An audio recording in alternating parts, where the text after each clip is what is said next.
just give a real quick overview of a few of the projects to give you a flavor of the kinds of things that we worked on, and then I'm happy to talk to you in more detail afterwards. Can we do this one? Yeah, go for it. Cool. So this was a project we did with the CTA. The team was pretty diverse. So we have Brandon, who's the mentor, who's a stats guy. Walter, the stats guy. Andres is a resident Mexican. He was the best. Seriously, the best. Don't tell any of the rest of them. This is live broadcast. Oh, shit. I hate the surveillance society. I can't say anything. Jordan, computer science guy, and David was this like very spunky UFC undergrad with a gigantic afro. So, can we see it here? Not really. Yeah.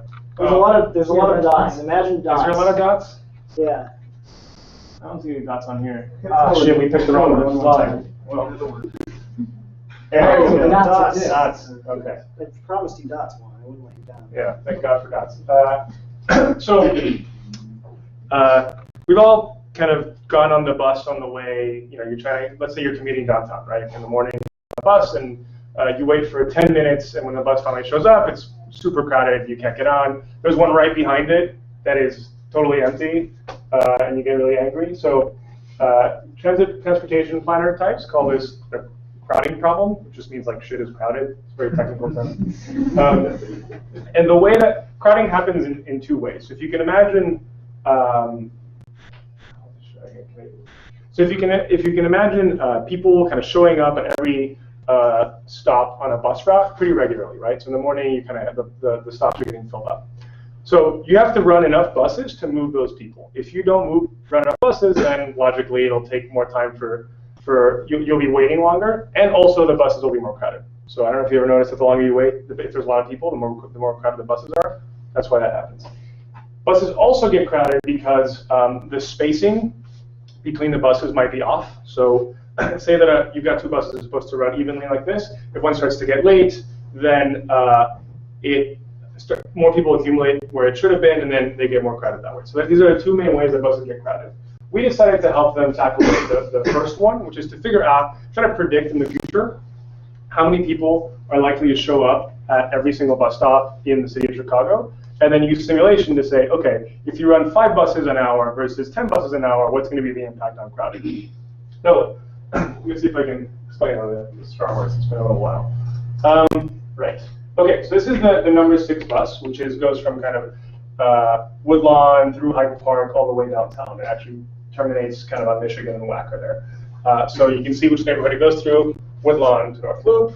And what we're showing here is basically the number of people who are getting on the bus different days during January. So let's pick one day. Maybe let's take this red line. Let's pretend this red line is kind of connecting these dots here. So maybe the first day of January you had 15 people get on here, then it spikes to about 20 until it keeps going up and up and up until you hit. There's a point where it leaves Hyde Park and goes express all the way to Loop, and then everyone starts to get off. Is that about right? I might be screwing this up. Anyway, that's good enough. So the problem is that you don't have the same number of people get on each day. Sometimes you only get like 5 people that get on, and sometimes you get 30. So how do you know how many buses to run, right?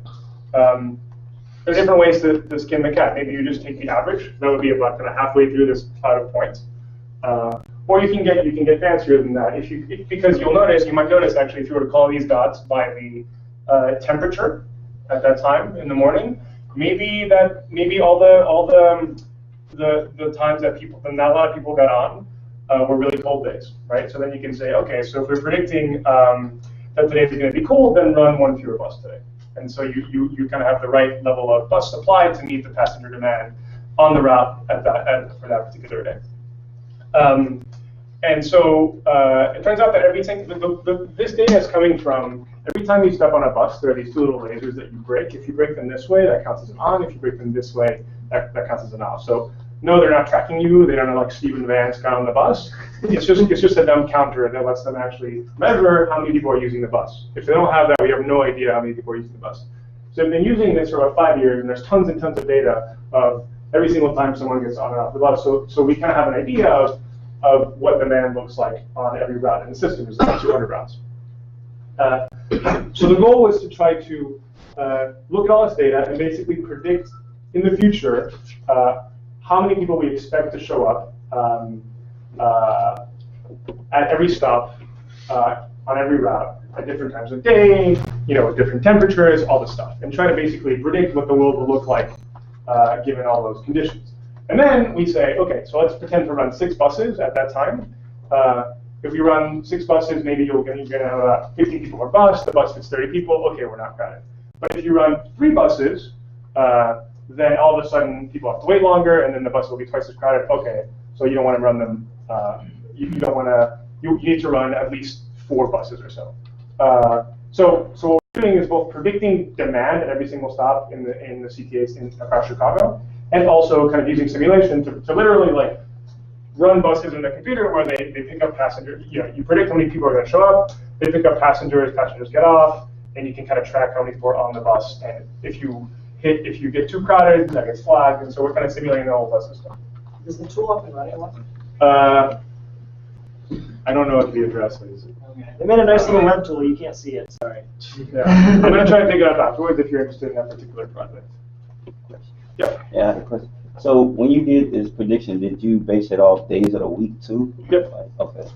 Because I don't know if we looked at whether different days of the week were different. I think we did weekdays versus weekends, because weekdays tend to be pretty similar. Like you tend to have like fewer people ride on the weekends. So maybe all these boardings here are weekend days, where not a lot of people are getting on the route at 8 to 8:30. And maybe most of the weekdays are here. But we did look at that, and it does make a difference. Any other questions? Yes. Yeah. So I think there's a labor implication. So the labor schedules are based on static schedules that are revised every 3 months by CTA. So if it was dynamically updated on a daily basis, what do you do with the bus operator who doesn't have to run that bus that day? Yeah, so that will never happen. That was just a big example so I could explain that concept. Because yep. I'm not judging it, but you're right. So the way that planning looks at CTA currently is they look at basically historical data. They'll just be like, what were the average number of people, on that route at that time? And they can kind of eyeball it and say, okay, let's run like 6 buses. But they're just looking at averages. They're not kind of trying to predict how that average might change depending on the weather and all this other stuff. And they're also not simulating trips. They're not like running little buses in the computer and seeing what comes out. But either way, with either method, they end up picking what's called a headway on a route, which is the number of minutes between buses. It's the same thing as saying frequencies. It's the same thing as saying, I want 3 buses per half hour. You can say that. You can say, I want people to wait 10 minutes between every bus. That's the headway. So essentially, they say, we want this many buses to run, and then there's another department that actually schedules that shit out. Says like, bus 1 is going to show up here at time at 8 in the morning, and driver, Juan Velez is going to do it. He's going to bitch about getting his hours cut. And so you're right that part of the way the scheduling works is they have a contract with various unions, and they have to kind of make sure they have their, like, all the hours that you work are locked in for the entire quarter. So yeah, you'd have to have a major revision to the contract to be able to do kind of real-time changing of the buses. And really, you buy something by just being able to run this experiment anyway, right? Like you buy the ability to try out a new schedule, see how it affects crowding without having to wait 3 months to gather a bunch more data. So they can at least do a better job on the quarterly updates that they do to their schedule because they have a little bit more information. Right, I missed the whole Was point. the notion also for what type of bus to deploy? Yeah, and I actually missed the whole point of this whole project, which is what he just said. So currently, people show up at, they look at how people are showing up at stops. They maybe say it's too crowded, so they run more buses, and they have to wait another 3 months to see if they actually brought crowding down, to see if the average number of people on the bus at that time of the day went down. The whole point of this is to let them kind of predict what that drop will look like before putting any buses out there. So they can kind of play with different schedules and pick the one we expect to work the best, and then pick that one. That's the actual goal. Yeah. Do you guys have a sense of how much more efficient the bus system could be if you use if the city uses to plan the bus routes? We had 3 months. No, we don't. It would take a little. So it would take. That's a really hard question because the only way to really know is to actually pilot this whole tool and try to run the buses that way for a while, in a way that you could kind of say, run these, plan these two with the tool, plan these with the tool, plan those without the tool. It'd take like a couple of years to answer that question. So, and then another thing that should be mentioned is that these are simulations that are being run one route at a time. We're not simulating the whole system. Of course, particularly for the 6 bus, if you've ever ridden it before, you know that the 2 bus runs pretty much right alongside it for part of the day. So routes affect one another, right? You really want to simulate the whole system as a whole, as passengers move through it from their origin to their destination. I would love to do that. I think that sounds awesome. But we didn't get it done over the summer. So, because imagine say you're like, okay, I'm going to increase the number of 6s by a lot. I'm going to make them twice as frequent. That's not just going to reduce crowding in the 6. It's also going to affect the other. It's going to affect the 2 that runs right next to it, and they're totally separate right now. It's a lot tougher to actually do a network type of thing. So, yeah. If you have any questions about this, come talk to me after. One more. Well, so then at a meta level, your ideal would be to take into account all the rerouting because of L trains being, taken out of service or. Yeah, absolutely. Because I've noticed, since a lot of the rerouting has taken place, that the CTA bus tracker application is just way off. It used to be quite accurate, and in the past 3 months, maybe it's just me, but. It's probably not just you. But that's totally true. So if you want to try to say, the way that the model works is what you're trying to predict is the number of bodies who are going to get on the bus and off, by the way. You want both, because what you really want is number on, right? So you need to predict on and off across the whole route, and then you'll know at any point in the route how many people are on. So you want to be able to predict ons, and to do that, predict people on the bus, and to do that, you need to predict people in and out. And so the way we did it is we say, okay, it's Tuesday right now, right? So that's a weekday. It's 98 degrees.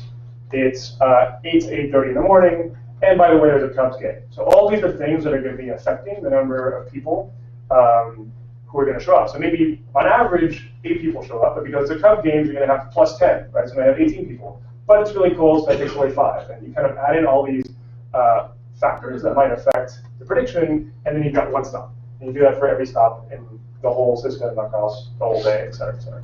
And so you can get it as complicated as you want to say, oh, they're rerouting the L, et cetera. And some things might matter a lot, some things might not matter very much. Like the fact that I closed this door might not really affect,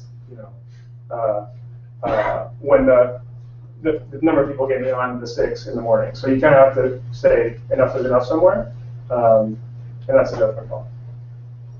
We gotta keep going with the project. Yeah, we gotta move here. We gotta 3 minutes. Awesome. All right, so here's another one.